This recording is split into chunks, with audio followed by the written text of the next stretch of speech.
안녕하세요. 저는 대한민국 세종시 초등학교에서 근무하고 있는 교사 최승은이라고 합니다.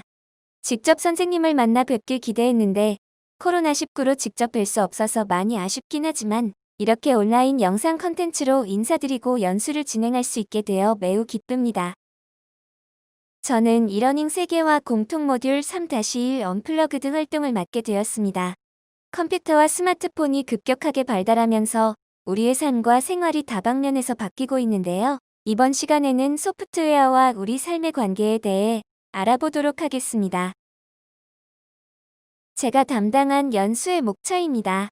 첫 번째 활동은 한국에서 이루어지고 있는 소프트웨어 교육에 대해 간략하게 소개를 해드리고 초중등 학생들에게 적용 가능한 활동으로 컴퓨터와 삶의 관계, 어플리케이션 분석하기 순으로 활동을 진행하겠습니다. 먼저 한국의 소프트웨어 교육입니다. 한국에서의 소프트웨어 교육은 2015 개정 교육과정부터 소프트웨어 교육이 도입되어 초, 중, 고등학교 학생들이 소프트웨어 교육을 받고 있습니다. 소프트웨어 교육의 목적은 CT를 신장하여 문제 해결 능력을 신장하는 데 있습니다. CT는 컴퓨테이셔널 싱킹의 줄임말로 컴퓨터처럼 생각하는 컴퓨팅 사고력을 말합니다. 컴퓨팅 사고력은 자료 수집, 자료 분석, 자료 표현, 문제 분해, 추상화, 알고리즘과 절차, 자동화, 시뮬레이션, 병렬화로 9가지 요소로 정의할 수 있습니다. 이러한 컴퓨팅 사고력을 신장하기 위한 한국에서의 소프트웨어 교육은 언플러그드 활동, EPL 활동, 피지컬 컴퓨팅 활동으로 크게 3가지 방법으로 진행하고 있습니다. 한국 학생들은 대체적으로 소프트웨어 교육을 좋아하는데요. 교육 내용 특성상 컴퓨터실에서 수업을 하거나 태블릿 PC를 활용하여 수업을 하는 경우가 많아서 학생들에게 더 흥미롭게 다가가는 것 같습니다.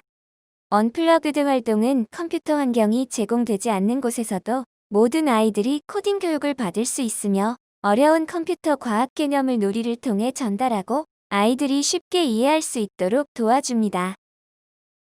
학생들이 직접 놀이에 참여하는 수업 과제로 학생들의 수업 몰입도와 흥미도가 매우 높습니다.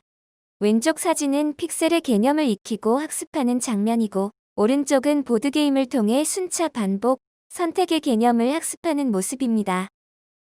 EPL은 에듀케셔널 프로그래밍 랭귀지의 줄임말로 교육적 의도를 가지고 개발된 교육용 프로그래밍 언어를 뜻하며 대표적으로 블록 코딩이 있습니다. 블록 코딩은 컴퓨터 언어를 직접 쓰는 것이 아니라 미리 만들어 놓은 블록을 단순 드래그와 드롭만으로 코딩함으로써 컴퓨터 언어에 대한 장벽을 없애고 문제 해결 방식에 초점을 맞춰진 수업입니다.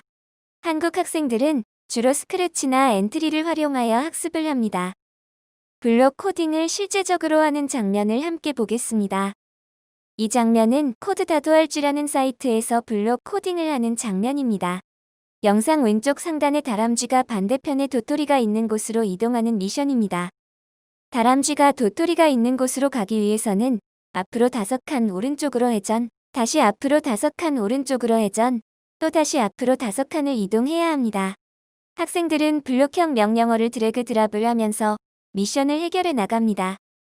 이러한 블록 코딩은 학생들이 어떤 코드가 들어가야 하는지 직관적으로 알아볼 수 있고 단순한 조합만으로도 재미있는 미션을 수행하거나 프로그램을 만들 수 있습니다. 본 영상은 초등학교 6학년 학생들이 레고 마인드스톰의 퍼레이드를 위한 명령어를 입력하고 구동하는 장면입니다. 경우에 따라서는 블록 코딩이 아니라 이 영상처럼 색깔로 명령을 내리고 움직이는 교구도 있습니다. 본 챕터에서는 아까 말씀드린 것처럼 SW 교육 중 언플러그드 활동을 다루고 있습니다. 초, 중등학생 모두 체험할 수 있는 활동으로 구성되어 있으며 교재의 언플러그드 학습지를 기반으로 하여 여러 가지 언플러그드 활동에 대해 소개해드려야 합니다. 첫 번째 언플러그드 활동으로 컴퓨터와 우리 삶의 관계입니다. 여기서 컴퓨터는 단순 노트북이나 데스크톱만을 의미하는 것이 아니라 우리가 가지고 있는 스마트폰, 태블릿 PC와 같은 디바이스 모두를 뜻합니다. 본 내용과 관련된 한국 초등학교 성취 기준은 소프트웨어가 적용된 사례를 찾아보고 우리 생활에 미치는 영향을 이해한다입니다. 이번 강의에서 소개하는 활동들은 한국에서의 SW 교육에 가장 먼저 다루는 내용으로 소프트웨어와 우리의 삶 사이의 관계에 대해 알아봅니다. 중등교육 과정에서 관련된 성취 기준은 정보기술의 발달과 소프트웨어가 개인의 삶과 사회에 미친 영향력과 가치를 분석하고 그에 따른 직업의 특성을 이해하여 자신의 적성에 맞는 진로를 탐색한다입니다. 초등 성취 기준과 다르게 보다 심화되고 초등 교육 과정에 비해 학생들의 진로 적성 부분이 더 강조되었습니다. 공통 모듈 교재 5페이지를 펴고 영상을 봐주시면 감사하겠습니다. 컴퓨터가 없던 시절과 오늘날의 모습을 비교하는 활동입니다. 컴퓨터, 스마트폰이 발전됨에 따라 우리 생활의 모습이 많이 바뀌었는데요. 그 대표적으로 상점과 놀이문화를 예시로 제시해 보았습니다. 과거에 물건을 살 때는 직접 현금 거래를 했었지만 오늘날에는 바코드로 물건을 찍고 카드 결제를 하는 경우가 많습니다. 더 나아가 홈쇼핑 TV 채널로 물건을 사기도 하고 인터넷으로 물건을 주문하여 필요한 생활용품을 구입하기도 합니다. 놀이문화를 살펴보면 컴퓨터가 등장하기 전에는 아이들이 직접 만나서 고무줄 놀이, 닥치치기와 같이 신체적 활동이 많은 놀이를 했었지만 요즘 아이들은 주로 컴퓨터나 휴대폰으로 놀이를 합니다. 그렇다 보니 직접 만나지 않고 온라인으로 친구를 사귀기도 하고 소통합니다. 학교 수업 모습도 많이 바뀌었죠? 제가 어렸을 때는 교실에 컴퓨터가 없었고 수기로 뭔가를 쓰는 경우가 많았습니다. 제가 어렸을 때의 초등학교 선생님들의 필체가 아주 중요했습니다. 왜냐하면 선생님들이 칠판에 쓰는 판서 글씨체가 아이들이 보고 학습하는 데 중요한 영향을 미친다고 생각했었거든요. 그래서 저의 담임 선생님은 매일 붓글씨로 글씨 연습을 하셨던 것이 기억이 납니다. 하지만 요즘은 컴퓨터 타이핑으로 깔끔하고 잘 정돈된 글씨를 편하게 쓸 수 있다 보니 과거에 비해 교사 글씨체의 중요성이 상대적으로 줄어들었습니다. 수업도 컴퓨터로 준비하고 PPT로 수업을 진행하기도 합니다. 선생님들이 느끼시는 컴퓨터로 인해 달라진 우리 생활의 모습에는 어떤 것들이 있나요? 잠시 생각해보는 시간을 가지면 좋을 것 같습니다. 생활 속에서 사용하는 소프트웨어가 주는 편리함은 무엇이 있을까요? 저 같은 경우에는 가장 먼저 생각나는 소프트웨어는 내비게이션입니다. 내비게이션 덕분에 처음 가는 곳도 쉽게 찾아갈 수 있고 초행길에 대한 두려움이 많이 없어졌습니다. 만약 내비게이션이 없다면 지도를 보고 지도에 나타나지 않는 부분이 있다면 길을 가면서 다른 사람들에게 물어서 길을 찾아갔을 것입니다. 저희 반 아이들에게 본 활동을 진행했을 때는 PPT를 활용한 발표 수업을 많이 해서 그런지 PPT에 대한 이야기를 가장 많이 했습니다. PPT로 발표 자료를 제작하고 여러 슬라이드 쇼와 애니메이션 효과는 사람들이 발표에 집중할 수 있도록 도움을 줍니다. 만약 다시 컴퓨터가 없어진다면 우리의 생활은 어떻게 바뀔까요? 저는 예시로 영화관을 들어보았습니다. 만약 다시 컴퓨터가 모두 사라진다면 영화관에는 무인 발매기도 없고 미리 예매를 할 수가 없어서 사람들이 줄을 길게 서서 기다려야 합니다. 그 외 여행지에서 또는 가정에서 컴퓨터와 스마트폰, 태블릿 PC가 사라지면 어떤 일이 생길까요? 잠시 영상을 일시 정지하시고 교재 5-6쪽 문제를 해결해 봅시다. 뒤에 10쪽의 예시 답안이 있습니다. 이번에는 여러 어플리케이션을 분석해보고 개발하고 싶은 어플리케이션을 구상해보는 시간을 갖도록 해보겠습니다. 스마트폰이 발전하면서 수많은 어플리케이션이 개발되고 이러한 어플리케이션으로 인해 우리의 삶이 보다 편리해집니다.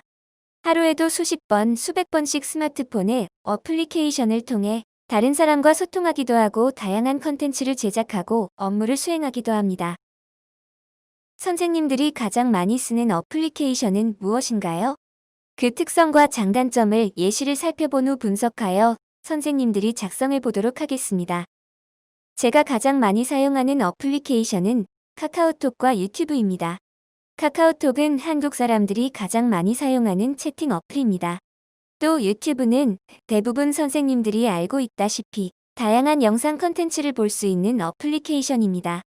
이제 예시로 카카오톡과 유튜브 어플의 장단점을 분석해 보겠습니다.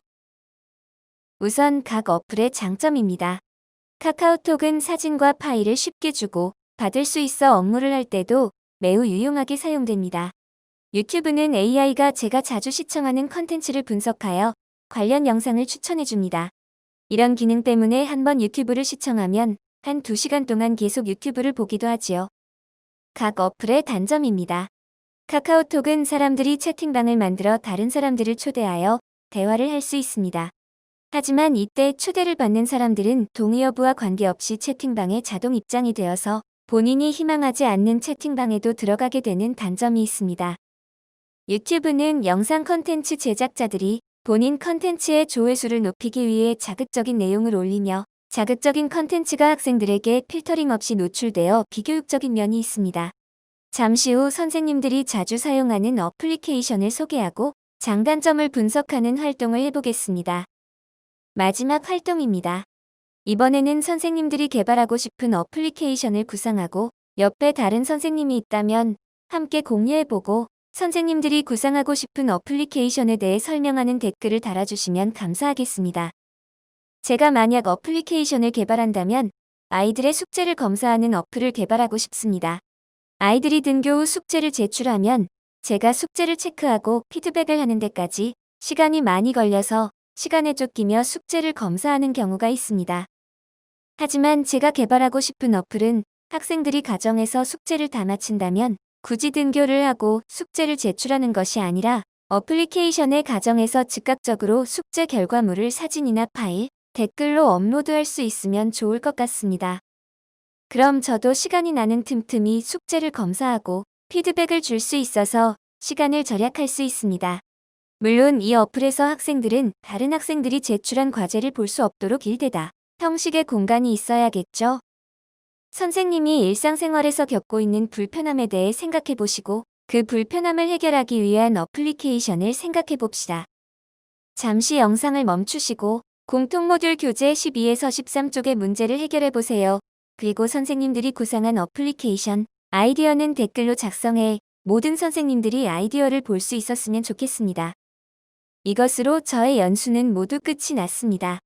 제가 다룬 부분은 언플러그드 활동 중 가장 기초적인 활동으로 학생들이 소프트웨어와 우리의 삶 사이의 관계를 이해하는 것에 목적을 두고 있습니다.